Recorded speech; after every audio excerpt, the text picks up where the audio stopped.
Disclaimer. This video is for entertainment and educational purposes. It is not a suggestion to buy, sell, or hold any asset. Please do your own research and due diligence when choosing what to invest in. Now, on to the analysis. Hello everyone, welcome to the channel Dad's Market Stats. On the last video that we had, we talked about what we could expect for the market this week. Now listen to what we said on our last video. Here's a little bit of it right here. Okay, ladies and gentlemen, now this coming week, it looks like we're going to take a big hit. We're going to feel a lot of pain this week, ladies and gentlemen.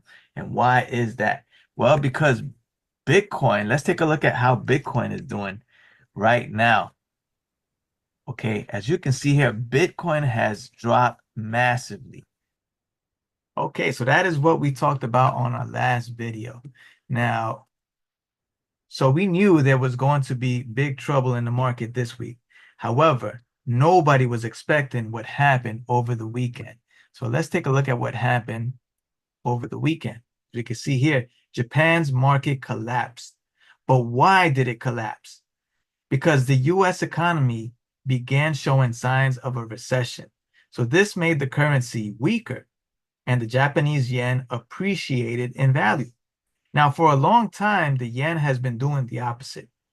So if we borrowed money in Japan, like say, for example, $1,000, because the yen kept losing value, we only had to pay back $900. That's great, right? So I can borrow $10,000 and only have to pay back $9,000. So the more you borrowed, the less you had to pay back. So people got greedy and started borrowing billions upon billions of dollars from Japanese banks. Well, all of that changed over the weekend because the yen actually got stronger. Now, if you had borrowed $10,000, well, now you had to pay back $11,000. But wait, there's more. Japan also decided to raise interest rates. So now you have to pay back $11,500. Now, typically, when you borrow money from the bank, you have to pay it back with interest, right? But Wall Street was not happy about this. So they started to sell a lot of their assets in order to pay back this loan that they had borrowed from Japan. Now, which assets are available 24 hours a day, 7 days a week throughout the whole year? Only Bitcoin is available during that time. So that is why Bitcoin started to sell off. As soon as we made the video last week, as a matter of fact, right, we could see that it was going down a lot. So when the market opened on Monday, most of the stocks started to tank, right? Most of the stocks in the US market started to tank, along with all the other markets all across the world, because of what Japan had done, raising interest rates and having the yen appreciate in value. Okay, so that is what caused the markets to collapse on Monday. However, with all of this bad news, see, this did something to the options that we generally like to sell here on this channel because we use the wheel strategy. Okay, so this is what happened when the volatility on these put options went up. These put options went up in value as well. So what did we do when we saw all of that volatility on Monday? We went ahead and we sold another put. We actually sold two of these puts right here, okay? This is the $2 put expiring on November 15th. Now, how much were we able to make from this put? Well, as you can see from the break-even price here, we were able to buy stocks of Bitfarms at $1.40 because we sold these two put options right here. Okay, as you can see, we have two contracts that we sold on August 5th, which was on Monday. So that is what we did with all the volatility. Okay, these options were worth a whole lot more than they were the week before. So buying these options, or not these options, rather selling these options for $61 meant that we were buying Bitfarm shares at $1.40 per share for 200 shares. Okay, because remember, we have two contracts that we were able to sell here. Now look at the current price of Bitfarms. The current price of Bitfarms is $2.27. So we definitely were able to buy these shares at a discount by selling these two options. Now, if you take a look at the return that we've made already, we've already recovered 37% of the worth or the value of this option. Okay, this option has already lost 37% of its value. So if we take a look at the current price is $38. Okay, and we sold it for $61. All right, so we've already gained a lot of interest from these two options, but we're never going to buy back these options, ladies and gentlemen. We're never going to buy back these options and give money back to Wall Street. Okay, so as you can see by the simulated returns here, by the time this option expires, we would have been able to keep the full $122 that we made selling these two put options. Okay, and the good thing about it, ladies and gentlemen, because the break-even price was $1.40, we only had to invest $280 in order to sell these two put options right here. Okay, so that is why you can see here on our buying power, we have $23 here currently. Now, I did invest $280 into. Actually, we invested $300 into those two put options, which we sold for $120. So right now in our buying power, we have $23.98, and we have $400 in those two put options. Okay, so when those options expire, we're going to be getting back $400 because we still have our $20 right here.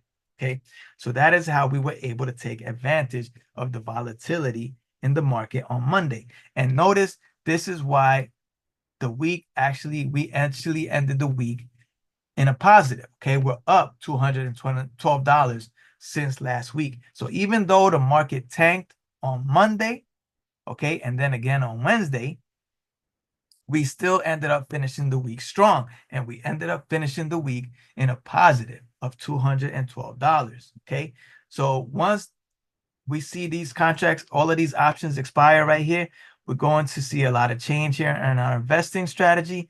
And I'm going to let you know next week what our plans are for next week. Okay. But for now, let's continue in the video. We're going to talk about now Bitfarms earnings report. Okay. Let's take a look at Bitfarms Q2 earnings report that they released also on the 8th, which was on Thursday. Okay. On Thursday, Bitfarms reports the second quarter 2024 results. So let's go ahead and get into this press release here. As we can see here, it says, during the quarter, Bitfarms made significant progress expanding its geographically diversified portfolio, adding 220 megawatts of capacity in Paraguay and Pennsylvania, and energizing the company's largest site to date in Paso Pe, Paraguay. The company's new 120 megawatt site in Sharon, Pennsylvania, which is on the PJM interconnection, once the agreement is finalized, provides long-term access to low-cost U.S. energy and flexible power trading options. The PJM grid enjoys an abundant energy supply that is rapidly adding renewable capacity and contributing to the reduction of greenhouse gas emissions in the U.S. Importantly, the site is well suited for a wide range of opportunities beyond Bitcoin mining, including HPC AI, which is high performance computing, artificial intelligence. In South America, the Bitfarms energized its 70 megawatt site in Paso Pe, making the company's largest site by both exahash and megawatt. The company also signed an agreement for an additional 100 megawatts in Iguazu, bringing its total contracted power in Paraguay to 280 megawatts in the first half of 2025, and making Bitfarms the largest miner in the region. South America remains a highly strategic geography for Bitfarms, with favorable power contracts and access to reliable, sustainable energy. Bitfarms recently appointed Ben Gagnon, a seasoned leader with significant experience in Bitcoin mining, as Chief Executive Officer. Mr. Gagnon has been with the company for 5 years and previously served as Chief Mining Officer, where he was integral in establishing the company's fleet upgrade and transformative 2024 growth plan.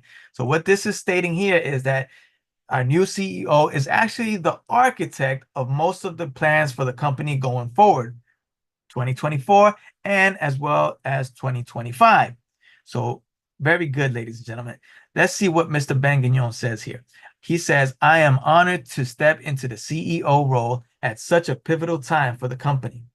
During the quarter, we made significant strides to position Bitfarms for accelerated growth and efficiency in the second half of the year and into 2025.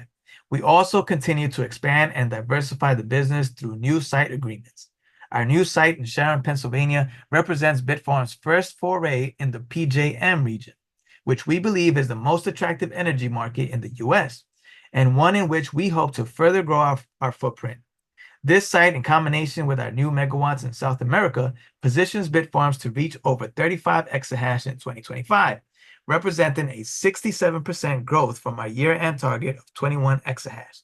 Over the next few years, we will continue executing our growth strategy with a sharp focus on US expansion and diversification beyond Bitcoin mining. Now, Jeff Lucas, Bitfarms' chief financial officer, also stated, our robust balance sheet and capital-efficient growth strategy provides us with exceptional financial flexibility. Our 2024 growth and efficiency improvement plans are fully funded with sufficient liquidity for the infrastructure build-out and minor procurements needed to enable us to achieve 21 exahash and 21 watts by the year end. Very good, ladies and gentlemen. So they are on track to fulfill all of their goals going into this year and as well as into 2025. They have sufficient liquidity for all of their plans going forward. There is no need to raise any more cash with at-the-market offerings, okay? So that is very good news. Now let's take a look at the strategic alternatives review process. Here they say the company also announced that the special committee of the Bitfarms board of directors, comprised of solely independent directors, has concluded the strategic alternatives review process announced on May 29, 2024. Following the completion of that process, the special committee unanimously determined that continuing to execute Bitfarms' strategic plan as an independent public company is in the best interest of the company and its shareholders at this time. The board and management team remain open to reviewing any and all opportunities that may deliver value to shareholders. So this basically means that Riot is no longer trying to buy out Bitfarms because they already took their offer off of the table. And not only that, also the board also determined that it is in the best interest to its shareholders to continue as an independent company going forward. So they are not looking to be bought out, as we have mentioned in this channel many, many times already. Okay, so let's take a look now at their operation highlights. Here it says that they have reached the current hash rate of 11.1 exahash, up from 6.5 exahash in the first quarter. They averaged 6.7 Bitcoin per day in daily production. Now let's take a look at their portfolio. Here it says entered into an agreement to lease a site in Sharon, Pennsylvania, providing once finalized immediate capacity of 12 megawatts with further development capacity up to 108 megawatts. Finalize an amendment to the existing energy contract at Iguazu facility for an additional 100 megawatts of energy capacity for a total capacity of 200 megawatts. Deploy 39,400 miners across 9 facilities located in Canada, the US, and Paraguay. So as we can see here, ladies and gentlemen, they have a very well diversified geography of data centers, so that if something happens in one data center, they will not lose all of their revenue from that one data center because they have been diversified in different parts of the world. Okay, so here we see Canada, US, and Paraguay, but we also know that they have facilities in Argentina. Now let's take a look at some of their financial highlights. Total revenue of 42 million, down from 16% quarter over quarter due to the decrease in block rewards following the Bitcoin halving event that occurred on April 19th, 2024. Gross mining profit and gross mining margin of 21 million and 51% respectively, down from 31 million and 64% in quarter one, respectively. General and administrative expenses of 12 million, down 6% over quarter. So as you can see, they are choosing to pay their executives less money than they did the previous quarter, okay? And that's very good because we know that the Bitcoin halving caused a lot of their revenue to be cut in half. But we'll find out more about that later on.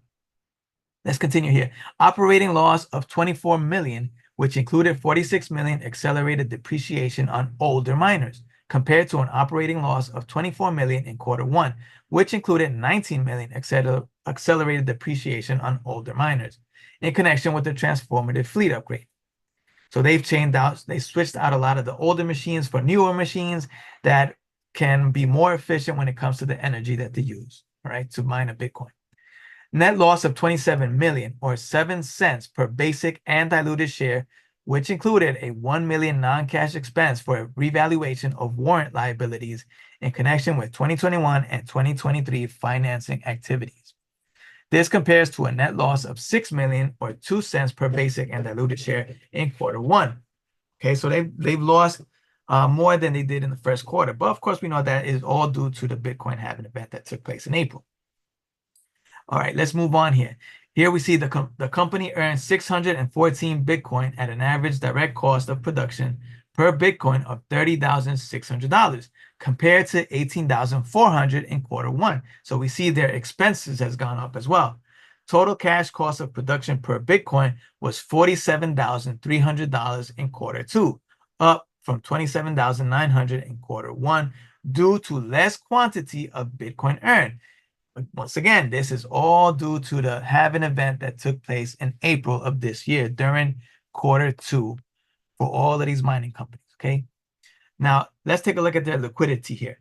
As of June 30th, 2024, the company had total liquidity of $195 million, comprised of 139 million in cash and 905 Bitcoin, valued at 57 million, based on a Bitcoin price of 62,700 at June 30th, 2024, which was the end of Q2. Okay. Now, since July, now they currently have a HODL of 1,016 Bitcoin. So we see that their value is going up. Or rather, the Bitcoin that they have in their treasury has been going up. And we can see here from this number here, their free cash flow is also going up, right? In the previous quarter, Q1, they only had 66 million in cash, all right? And they had less Bitcoin in the first quarter as well. So their treasury is going up and their free cash flow is going up as well. So they have a nice solid balance sheet here at this company, Bitfarms. Now, here in the recent financing activities, let's take a look at what they say here. Here they say they sold 515 Bitcoin at an average price of 65,500, which is good, right? Because remember, it cost them 47,000 to mine one Bitcoin. So they are definitely making a profit here for total proceeds of 34 million in Q2 and sold 142 of the 253 Bitcoin earned during July 2024, generating total proceeds of 9 million. A portion of the funds was used to pay capital expenditures. They added 111 Bitcoin to Treasury in July 2024 for a total of 1,016 Bitcoin held in Treasury, representing a total value of 67 million based on a 66,100 Bitcoin price on July 31st, 2024. Once again, the value of the Treasury is going up and their free cash flow as well. They have a synthetic HODL of 233 long-dated Bitcoin call options at July 31st, 2024. Now, this synthetic HODL right here that they have, ladies and gentlemen, because of their long-dated Bitcoin call options, we don't know how deep in the money these call options are, but definitely it's safe to say that because of these call options that they've sold previously, they have a good strategy going forward because they're able to sell the Bitcoin that they mine at a higher value because of these long-dated call options, okay? So let's say, for example, if they sold these or they bought these options, right? They bought these call options a year ago because these are long-dated Bitcoin call options, right? A year ago, Bitcoin was much, much cheaper than it is today, all right? So let's say, for example, if Bitcoin was trading at 30,000 when they bought these call options and they're trading at closer to 60,000 now, that's almost double of what it was trading at a year ago. So that means that they've certainly been able to sell a lot of those Bitcoins that they mined a year ago. They were able to sell them for even more money today. So that is the benefit of having this synthetic HODL that only Bitfarms has amongst all of their peers. Now, They've also raised $136 million in net proceeds during quarter two and $240 million through August 7th, 2024, through the company's 2024 at-the-market equity offering program. So this is where most of their cash that they have on hand right now has been coming from, the diluted shares that they've been selling to Riot platforms. So they also received confirmation from the provincial tax authorities in April 2024 that 24 million in previously paid Canadian sales tax would be refunded. During quarter two 2024, 19 million of the sales tax claims were refunded, and the remaining 5 million was received in July 2024.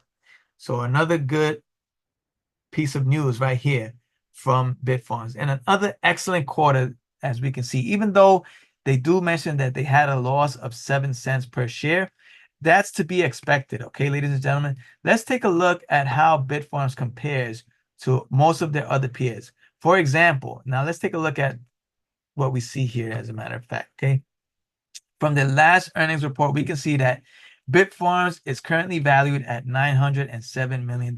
Okay, that is their market cap right now, $907 million. Okay, this quarter, they lost 7 cents per share, but they actually beat their expectations because they were expected to lose 10 cents per share.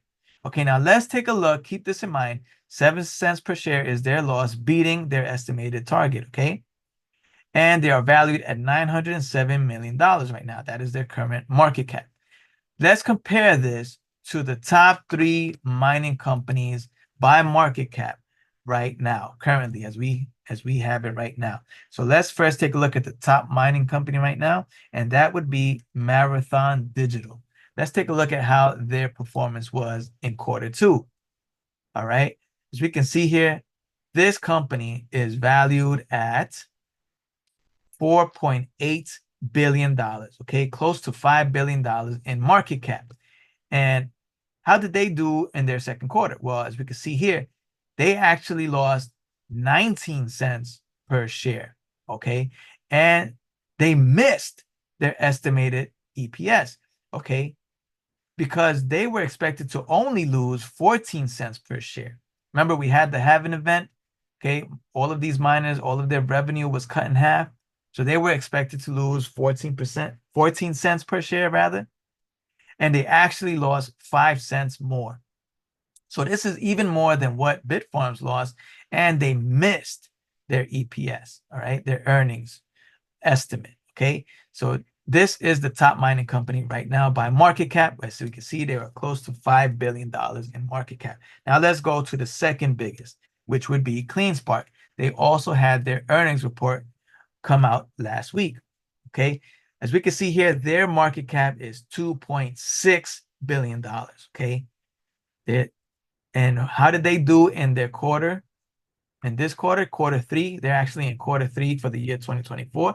We can see here they were expected to lose 4 cents per share, but they actually lost 1 cent per share. So this mining company, out of the top 3 mining companies currently right now, they're actually performing very well quarter over quarter. As we can see, they are beating expectations almost every time. Okay, so we're heading into the fourth quarter right now. So hopefully we'll see if they continue to beat expectations going forward into the future, because we know that they have been performing very well. This company is a top company. If you're able to afford them, that is a very good company to invest your money in right now, especially since it looks like their stock has actually gone down. Okay, now let's take a look at the third most valuable mining company, and this would be Riot Platforms. Now remember, this is the one that is attempting to make a hostile takeover on Bitfarms. They are the third most valuable mining company in the stock market right now. Okay, and their market cap is 2.45 billion. Did they also beat expectations this quarter? Let's take a look. So we can see here, no, they actually lost 32 cents per share. Okay, missing the earnings estimates by a whole lot, ladies and gentlemen.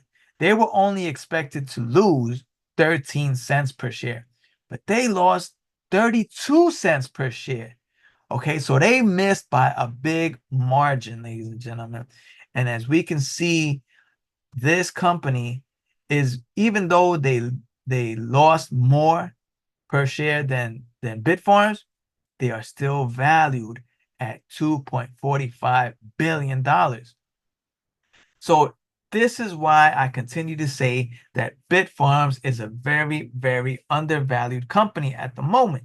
Okay, Bitfarms is going to explode eventually. They're going to take off, ladies and gentlemen. They're going to the moon.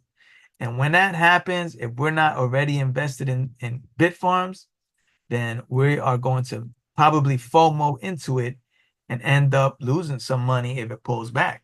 So that's why we have to start investing into this company today. All of these options that I have here that are expiring next week, well, I'm gonna recover all my capital from all of these options over here. I believe I have 22 options that are expiring on August 16th. So we're going to take all that capital that's freed up from all of these options, and we're going to compound the interest that we've already made on this capital in order to sell more options. And I'm going to let you know right now which options are going to be looking to sell in the upcoming weeks, okay? Because we have to wait until Friday for all of my capital to be released. Let's see how much capital I have right now in collateral with this company. All right, as we take a look at this options strategy here window, we can see that we have $3,200 in collateral right now. 1,300 shares of Bitfarms in collateral right now. So as of this moment, it looks like this $3,200 is going to be liquidated, and we're going to end up with more shares of Bitfarms, okay? We're going to end up with more shares of Bitfarms because, why do I say that? Because Bitfarms is currently at $2.27. And let's take a look at the options that I have here. Most of the options that I have, the put options, right? Which means that I'm agreeing to buy at this price. We can see here I have 5 options at the $2.50 strike price. I have 2 options at the $3 strike price. Okay, so I'm going to be ending up, it looks like at this moment, going to be ending up with 700 more shares of Bitfarms. So that's going to bring us to 2,000 shares of Bitfarms that we own. This $2 put looks like it's going to close outside of the money. So we'll be getting $200 back from collateral here with this contract. Okay, what are we going to do with 2,000 shares of Bitfarms? What's our plan with those 2,000 shares of Bitfarms? Well, let's take a look at Bitfarms call options, okay? Let's take a look at their call options expiring on September 20th. You can see here, now our dollar cost average on these 2,000 shares is going to be close to $2.50. So as we can see here, we can sell these $3 strike price expiring on September 20th, okay? And that is the only option that we can sell at this moment. All right. So I'm not happy with that. So I'm going to go even further ahead to November 15th. And I'm going to be looking to sell some of these options over here. As we can see right here, we can sell this $4 strike price for 20 cents. Okay. This means that we're going to sell our 2,000 shares of Bitfarms for $4. Now, these cost us $2.50 as an average. Okay, that's our dollar cost average on these 2,000 shares that we currently or are going to own of Bitfarm stock. So by selling it for the $4 strike price, we're going to be selling it for a profit. We're going to be collecting $20 of that right away as soon as we sell these options. But I'm not going to sell I'm not going to put all of the 2,000 shares in collateral right away. I'm going to hold off and wait to see what happens with Bitfarms share prices. See, right now is $2.27, but I believe it's going to go up from here next week. And if it does, I'm going to be looking to sell this $4 strike price for more than $20. Okay.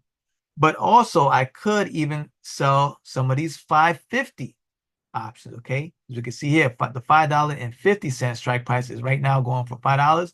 It could go even higher than that next week.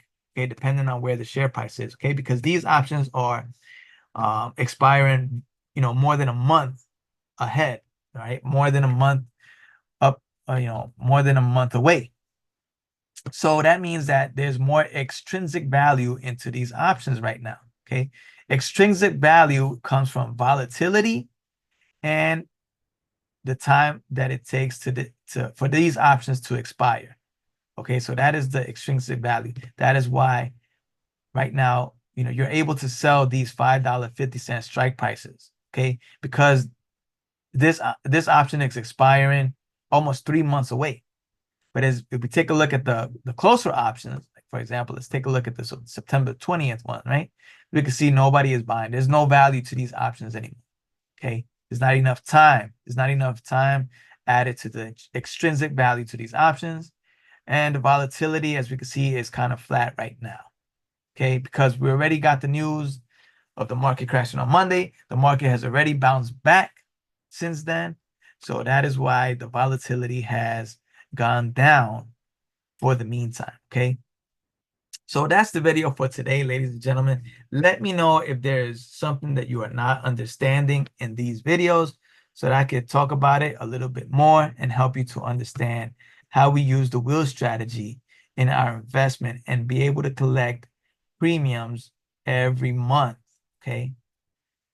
Now, also, ladies and gentlemen, I did want to mention that I do send out short videos almost every day. So if you want to keep track of what we're trading or what we would like to trade every day, check out the short videos. You'll be able to keep up to date there.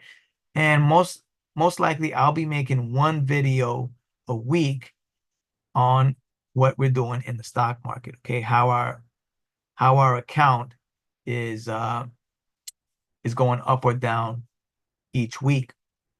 So one video a week, ladies and gentlemen. We're also going to be bringing some new content to this channel. We're going to be creating a new playlist called A Week in the Life of a Retail Investor. And that's going to be hosted by none other than Mrs. Dad's Market Stats. So she's going to be showing you a little bit of what we do on our days off, or on my day off from work, what we're able to do in our town of Baldwin.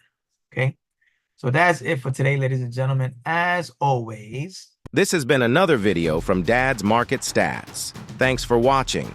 Don't forget to subscribe, comment, and like the video. If you know someone that can benefit from these videos, make sure to share it with them as well. Until next time, and remember, let's grow together.